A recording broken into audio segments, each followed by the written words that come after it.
Good morning, kids. Today we're checking out a brand new video from the film theaters about how the FNAF movie just changed the lore. Now, before we actually get into it, just want to say something real quick. I've kind of been talking with a few friends online about where it would be placed, because it seems to have lore from the games and from the books, which in many situations are contradictory. So, a few of us have kind of agreed that the movie is its own separate continuity. Kind of like how we were like that before with the books. Unless you were MatPat and you were somehow able to get everything to fit properly. Anyway, I digress. Let's hop in and see what MatPat was able to piece together about this brand new lore. Let's go. Hello, Internet! Welcome to Film Theory, the show that knows that a picture is worth 1,000 words. Yes, it is. Show them what really happened. And what did you draw? A yellow rabbit hitting the subscribe button? Well, he's reaching for it. Well, great! That is the point of the subscribe button, after all. Thanks, Abby. Finally it's happened. Yeah. After 8 Hit that button. agonizingly long years in development hell, hopping from studio to studio, director to director, the Five Nights at Freddy's movie is finally out for you to go see right now. And man, has this been a commercial hit. As of the Hell writing yeah, of the it script was. just one weekend into release, the movie's made over $152 million Oh at the my box God. office. More than 7 times its own budget. And that's despite being available to stream on Peacock, where, oh wait, it's also the most viewed movie on Peacock ever. Suck on that, Oh, my big hell fat yes. Greek wedding 3. It's also Blumhouse's most successful opening weekend to date, which means that more people are turning out to see Springtrap wielding his knife than Michael Myers. Maybe now Hollywood will finally bother to get the name of this thing right. And his Come on. other movie, Friday Nights at Freddy's, comes Friday to theaters night- and no, streams on Peacock no. October 27th. Five nights at Freddy's. Five. What did I say? Friday night. It's been 8 or 9 It's years 5. since I first met Scott Cawthorn, who created this. Why do we get it Five wrong? nights. Or not. Who cares? Ugh. Forget them. This thing Five was made nights. for the God. fans. From Sparky the Dog to Dream Theory to... It's just a theory. You bet it is, and today Hey, we're Matt getting Pat. back to those theorist roots. Today we're theorizing about the actual movie, and boy is there a lot to talk about here. True story, after the movie I basically locked myself in the room with Lee and Tom, Oh, the film and God. game theory creative directors, and we busted out our trusty whiteboard to figure out exactly what was going on in the movie and where the story was going to head in the future. Because there were Good just luck. a lot of details left hanging. What was up with the Balloon Boy figurine? How's no one freaked out by the fact that there are bodies in those animatronics? Wasn't this like the most structurally unsound Oh, fun. table for Oh. it of all time? That last one, perhaps? Well, The I don't know biggest what just mystery happened. of Hold them on, all. folks. Today Give we're me a going to be moment. looking at all the Easter eggs. Okay, there we go. Fun fact, the FNAF movie was actually meant to end with a cut-off F-bomb. Only reason why I know that is because even MatPat, who was in the movie, had a version of script that ended it with that ended the movie with "what the fuh," and then it just cut the credits. What was that? What was that covered movie, Scott? Give us the F-bomb. Okay, going back in. Secrets and hidden lore from the movie, That's then comparing interesting. those to other parts of the franchise, both the books and the games, in order to predict where the story of the FNAF 2 movie is gonna go years before they actually make it. So that's our one job for today, but before we get to it, I also have to shout out our brand new line of officially licensed FNAF theory wear. Hell yeah. Yeah, I guess you're right, Vanessa. It is 2 jobs. Anyway, let me tell you guys, these are some of the most fun, unique items that we've ever done. And not only are the Oh designs look, there's a timer for the ad right here. Huh. So we'll go and take a quick cut, and we're back. Oh come on, I didn't double click. Like, So this to mouse begin, we is should glitching point out that on we me. already do have some vague idea where the sequel's gonna head. In an interview with Variety, FNAF director there Emma we go. Tammy explained that the first movie was tied to the first game, so a second film would likely tie into a second game. Which, kinda goes without saying, but also should probably make our lives easy, right? Yeah, not quite. As we mentioned in our first prediction 50-50. theory, the strategy for the movieverse seems to be taking iconic bits and pieces from across the entire franchise, games, books, fan theories, even hoaxes, and distilling it all Exactly. down into the most recognizable version of FNAF there is. That's how we got Mike Schmidt from FNAF 1 hanging out with Vanessa from Security Breach, fighting Springtrap from FNAF 3, and saving Abby from getting stuck into a Springlock version of Ella from the Silver Eyes novel, with an ending that was ripped Oh. straight out of the 4th closet. It is literally FNAF the smoothie. Everything dumped into a blender, chopped up, and then poured back out onto the big screen. So yeah, while it did Exactly, follow the that's same what we've broad all strokes said. as the first game, Five Nights in the FNAF 1 pizzeria with ghost kids in suits, it is definitely not the same story. It's also important to note the changes to the story that have been added in. One example has to be the That's why I've always said that this would have been better as like a TV series. Yes, it probably would have been more difficult to do or whatever, but hey, if it was animated and you had each season be a different location, you know, being the location, you could tell it exactly like how it's supposed to be. Anyway, I digress. I'm sorry. time that There these we go. movies take place. It's widely accepted that the FNAF 1 video game takes place somewhere around 1993, and yet in this scene from the movie, we see a date on a security camera that 2000. reads April 6th, 2000, about 7 years later. Another big Oh, example, huh. though we've long theorized that the story of the original FNAF games takes place in Utah, that is yeah. not the case in the film. In the film, during the scene where Aunt Jane is confronting Mike at Abby's school, her lawyer hands Mike some family court paperwork. If you pause and read the fine print on the documents, you'll find the URL mncourts.gov, which is the official website for the Minnesota Minnesota, that's what I judicial was system. thinking. Additionally, we can see a phone number with the area code 651, which is connected to the St. Paul area and eastern suburbs of Minnesota. And get this, I kid Damn. you not, there's a small town in this area Oh, code shit. named Afton. You cannot make that up. Honestly, I Oh, wouldn't be damn. surprised if Scott moved the entire movie to Minnesota just for that change alone. Lastly, there's also That would've this been cool. decal on Vanessa's police cruiser, GFPD. PD stands for police department. That part's pretty Obvious. darn obvious, but then what about the GF? Well, honestly, that could stand for any city or township with those same initials, from Grand Forks to Glen Falls to Great Falls, but included in that list is Granite Falls, just 2 hours west of St. Paul, whose cop cars, at least according to the website, follow the exact same black and white color pattern that we see in the movie. And Speaking there of clues it from the is. cars that are seen throughout the movie, we can also reasonably assume that Mike's brother Garrett was kidnapped in the early 80s, based on this shot from Mike's dream sequence. By taking the rear end of William Afton's car here and reverse image Yoink. searching for it, we're able to identify this as a Ford Fairmont Futura. Specifically, the model is coming Ooh. from between 1980 and 1983. You can immediately Well, see the okay. connections here between the unique Oh. vertical taillight design and the boxy body shape. But why then does that matter? Mm-hmm. Well, Mike's brother Garrett is likely the first child that Afton abducted and killed. In Mike's dream flashbacks, we very clearly see Garrett holding a toy airplane as he's being taken away in the back of Afton's car. And where Yep. do we see that airplane again? When Vanessa reveals Afton to be her father. And She's there it holding is. the same airplane. That right there, that is Exact cool. same. Gifting toys from your victims to your daughter. But not only is it gross, it's also helpful because it lets us put together a rough timeline. You see, Afton and Vanessa are clearly in a still operational pizzeria in this photograph, which means it had to have been taken before the other kids. I mean, even the Springlock suit is in pretty damn good condition. I mean, look at that. That doesn't look run down yet. went missing, causing Freddy's to shut down. In other words, Garrett was the first of Afton's victims that we currently know of. And that right there, that's important, because in the games, Afton's first victim, and the one most closely associated with his car, goes on to possess the Chica. puppet. A Oh, marionette-esque puppet, damn it. character that serves as a protector and guide Right, to all the other right. spirit children. It's the first victim that gives gifts and gives life to the other animatronics after their murders. We see this possession happening in FNAF 6's security puppet minigame. Notice the tire tracks out there in the rain. We see the exact same event from a different angle in FNAF 2. Notice that cool purple car. From there, the rest Yep. of FNAF 2's hidden minigames then show us the puppet trying to protect the other dead children from Afton. And when it can't, the Save puppet them. decides to bring them to life in the form of animatronics. Oh yeah, save them.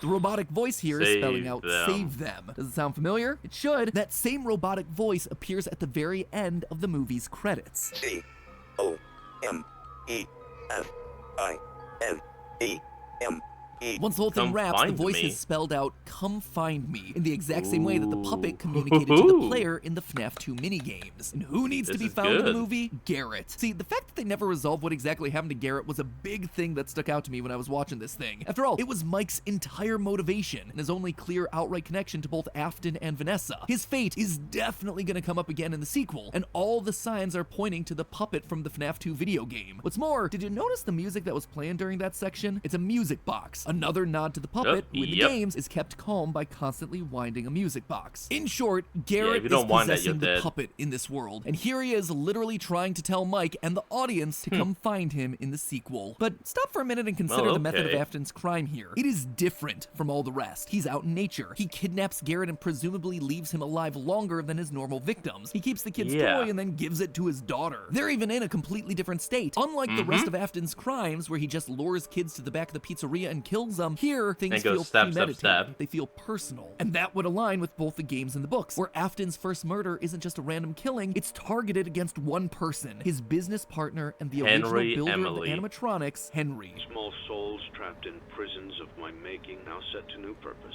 A wound first inflicted on me, but then one that I let bleed out to cause all of this. In fact, Oh, in the damn. novel trilogy, Afton does the exact same thing Ooh. that he does in the movie. He kidnaps Henry's daughter, Charlie, before ultimately killing her. Basically, all signs point to Garrett not just being a random victim, but rather to him being the son of Afton's partner and rival, Henry, the man who helped Afton build all of the animatronics. See, as I was piecing together the details from But then the whole last name, his name is Schmidt, not Emily.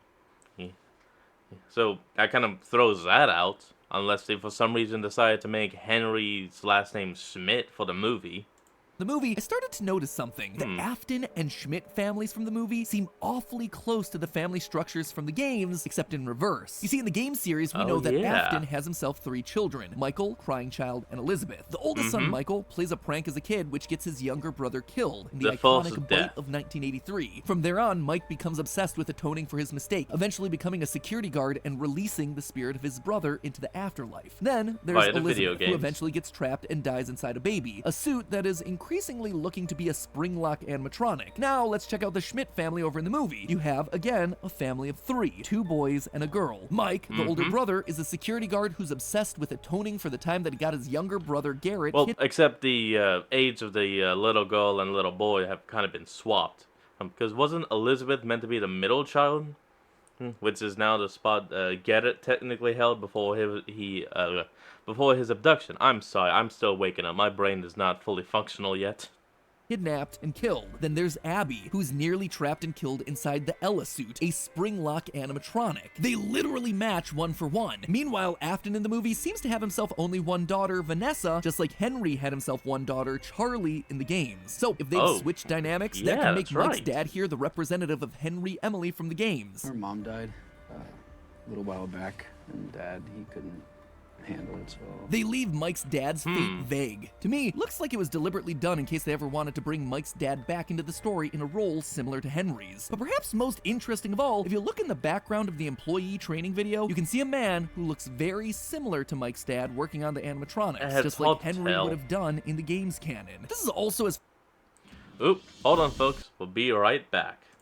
And we're back. dad working on the animatronics, just like Henry would have done in the game's canon. This is also, as far as I can tell, an uncredited performance, but one look at Mike's dad, this guy from the training video, and the way that Henry's portrayed in places like the character encyclopedia, it shows a visual design connection between the 3 of them. But not Field? only would this connection fit with the established game lore, it would also explain why William Afton recognizes Mike. Early in the movie, we see Afton have a moment of recognition when he reads Mike's last name. Mr. Michael But according to U.S. Michael Census Schmidt. data, there's around 166,000 people with the last name Schmidt here in the U.S. So either this is just a case of pure movie coincidence, or William recognizes not only the last name Schmidt, but Mike Schmidt specifically in the general age range that his partner's son would be. That's why he's so sure that this is someone from his past. More evidence for this? Most The fact that likely. William knows that Mike has a brother without it ever being addressed. This is perfect. First I killed your brother, now I killed you. Sure, we can assume the spirit children told him, Timothy. Oh, no, no. or Not maybe Timothy. Vanessa, but that's a bit less satisfying than him just knowing and taking out Screw his it. vendetta against every member of the Schmidt family. And for those of you saying that Henry's last name is Emily, it might be, but that's never actually been officially confirmed. We've always thought it was a bit bizarre to have as a last name, and let's be honest, it could just as easily be Charlie's middle name, Charlotte Emily Schmidt. But last, let's talk about William. You'll notice that I just Yeah, you pulled never the line know. that indicates that the spirits talk to William throughout this movie, which is a very important detail. In fact, if you notice, they really gave Afton a lot of explicit control over what the spirits are doing here. See, while he seems to understand what was happening in the games, it never seemed like he could outright control the animatronics. In the books, command it's a little them. bit different. He eventually is able to control the animatronics, but not until the last novel of the trilogy. Here, though, he seems to understand all of it from the get-go. They tell him about Abby. He understands the importance of the pictures on the wall. What have you done? And as the spring locks Now in they his suit can are going see off and he's you. dying, what does he do? He basically looks directly in the camera, says his catchphrase, I always come back. and puts on the spring Except trap this would be the helmet. first time. Why? What sense would that make? Well, it's a haven't come pretty back clear yet. indication that this Afton explicitly knows how possession works, and it involves being completely put inside of the suit like this. Putting on that helmet is basically Afton accepting his fate, knowing that he'll be back, able to possess the suit and survive. So right here we have ourselves a smarter Afton who is years further in his understanding of the spiritual world than either the Afton in the games or the books. Which leads me to this, an animatronic Ooh. buried in the parts and service room of the pizzeria. One that you can't see in the movie, but you can see in the behind the behind-the-scenes footage from Dawko during his tour of the movie set. An animatronic with rounded human That's skull, creepy. silver eyes, and human teeth. While this could just be background set dressing, I don't think that's the case. If this is truly an Afton who That is understands the creepy. power of agony in granting eternal life, if this is an Afton who has gone so far as to build a Freddy torture chair for extracting remnant There from we his go. victims, I'm thinking his experiments with building passable robotic humans has already begun. This isn't just me playing the Robot Gregory game again. It is the only explanation for the parts and services room to have an animatronic with human teeth and realistic human head proportions and eyes. And above it, hanging from True. the top of the shop, a robotic hand with 5 fully articulating fingers and human proportions. No other animatronic in this series fits this sort of description. Does this mean he's already built a humanoid, or is this just an early phase of his experiments? It's unclear. Probably it does give a bit more early. credit to Vanessa's bloodless stab wound at the end of the movie being more than just an excuse to get itself a PG-13 rating. My real guess, though, is that there's a robot Garrett walking around, and that he'll be the reveal at the end of the movie, just like Charlie the puppet is revealed to be a robot at the end of the 4th closet. A world-shattering revelation for Mike as he comes to terms with the nature of his brother and his father's weird creations before the final movie where he's tasked with having to burn it all down. Honestly, the pieces are in place for us. Or not. All the next movie has to do is drop a Markiplier cameo and then show me a clip of Mangle and I'm in. But hey, That's all one we last need. reminder to check out our incredible officially licensed FNAF merch. Grab them while they are remaining. Damn it, I don't know why he remaining, keeps doing this. reminting. I'm The not last thing you want is the double-clicking. agony of knowing that they've sold. Crying out loud. Anyway, that's going to be the end of today's video. I hope you all enjoyed this. Remember to like, comment, and subscribe for more. Link to the original will be in the description below, and I'll see all you folks next time when we flick on. Peace out.